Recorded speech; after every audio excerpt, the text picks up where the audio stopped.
एक महीने से युवा धर्मेंद्र प्रधान के इस्तीफे की मांग कर रहे थे और अब छात्रों की जीत हुई है। धर्मेंद्र प्रधान ने अपना इस्तीफा दे दिया है। उन्होंने अपना इस्तीफा प्रधानमंत्री नरेंद्र मोदी को सौंपा है।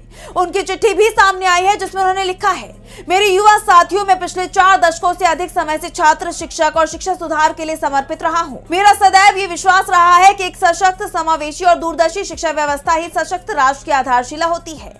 मैं देश के युवाओं की आकांक्षाओं, भावनाओं और उनकी न्यायोचित अपेक्षाओं का गहरा सम्मान करता हूँ। भारत की युवा पीढ़ी के सपनों को साकार करना हम सभी के राजनीतिक एवं सामाजिक जीवन का नैतिक संकल्प रहा है।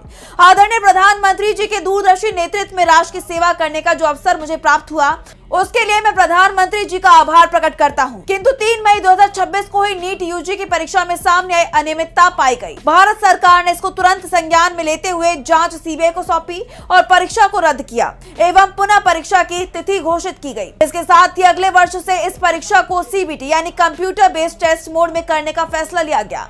इस दौरान हमारी प्रमुख प्राथमिकता यह रही है कि 20 लाख से अधिक छात्रों की परीक्षा सुचारू रूप से आयोजित की जाए। इसके लिए होल ऑफ गवर्नमेंट अप्रोच के तहत काम किया गया। इसमें भारत सरकार के साथ राज्य सरकार, विशेषकर जिला प्रशासन की महत्वपूर्ण भूमिका रही। साथ ही छात्रों, अभिभावक और माता पिता के सहयोग से 21 जून 2026 को यह परीक्षा पूर्ण हुई। पहले ही दिन से इस पर मैंने जिम्मेदारी ली और इस परिस्थिति से कभी मुंह नहीं मोड़ा। मेरा ये संकल्प था कि हम किसी भी मेधावी छात्र की संभावना परीक्षा माफिया के कारण खराब ना होने दें, किसी भी छात्र के साथ अन्याय ना होने दें। 16 जुलाई को घोषित नीट यूजी के परिणाम संतोषजनक रहे, जिसमें गरीब पृष्ठभूमि से आए कई मेधावी छात्रों को भी सफलता मिली। परंतु इस दौरान भी कई छात्रों को गुमराह करने के लिए जिम्मेदार पदों पर बैठे व्यक्तियों ने बाधा डालने की कोशिश की, जिससे मन अत्यंत व्यथित हुआ। मैं सदैव हमारे प्रजातंत्र की शक्ति में अटूट विश्वास रखने वाला रहा हूँ तथा युवाओं की आकांक्षाओं, सपनों और अपेक्षाओं को गहरा सम्मान करता आया हूँ। वो केवल भारत का भविष्य ही नहीं है, बल्कि एक नए और एक विकसित भारत के वाहक, निर्माता और भविष्य के शिल्पकार भी हैं। पिछले 10 दिनों का घटनाक्रम देखकर मेरा मन दुखी है। ये मेरे लिए व्यक्तिगत प्रतिष्ठा का विषय नहीं है। भारत की युवा शक्ति ही इस देश की असली ताकत है। देश की युवा शक्ति को भ्रम के चक्र में फंसने नहीं देंगे, यही मेरा संकल्प है।